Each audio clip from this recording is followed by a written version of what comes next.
There was a Christian couple, husband and wife. They are very good preachers.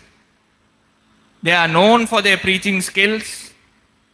And they are very rich. I mean, fact rich. And they have 3-floor building. The first floor, they have 3 portions. In the second floor, they have 3 portions. And in the third floor, they live, all their family members. And the first floor and the second floor, all the portions are given for rent. And the husband has a widowed sister who struggles in her life, who has a lot of problems. She can't manage her life. Since she's a widow, she undergoes a lot of problem, and she has 2 daughters. One Sunday, the husband and wife were giving an extraordinary sermon about God's love. And it was a very good sermon. People were really appreciating them. On the same day in the evening, this sister who was a widow, she comes to her brother who is a preacher.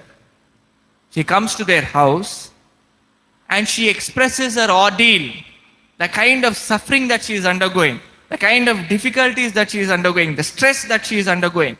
I tell you, the wife did not allow his sister to enter into the house.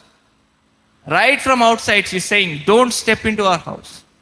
And this man, this great preacher, from the 3rd floor, he's talking to his sister. He's saying, sorry, I can't help you in any way.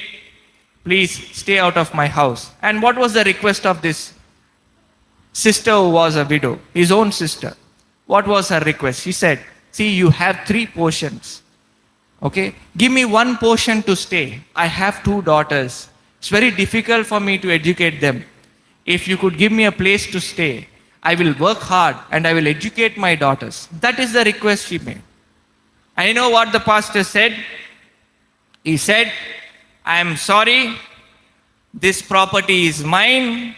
It is reserved for my wife and children. Now what you do is, you go and pray. You ask Jesus, Jesus will give you. And his sister was a widow, left weeping. The Bible says, let us love not in word or speech, but in truth and action. It is very easy to preach. You can preach a great sermon on God's love, great sermon on charity. But do we actualize that in our life? The second example I would like to give you is a Christian teacher was working in a Catholic institute, and she was undergoing some medical problem, and oftentimes she used to take medical leaves. So the sister, the Catholic sister in this Catholic institution, the principal, she told this woman, see, oftentimes you're falling sick and you're applying for leaves, so better you stay home and take care of your health.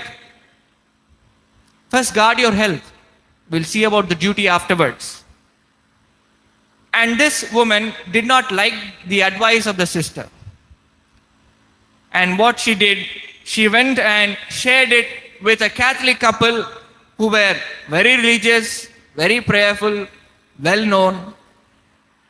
And you know what the Catholic couple advised this woman? They said, see, why don't you go and give a complaint in the police station saying sister is not allowing you to work? Go and file a case in the labor court. A Catholic couple giving advice to a Christian who is not a Catholic against the Catholic institution.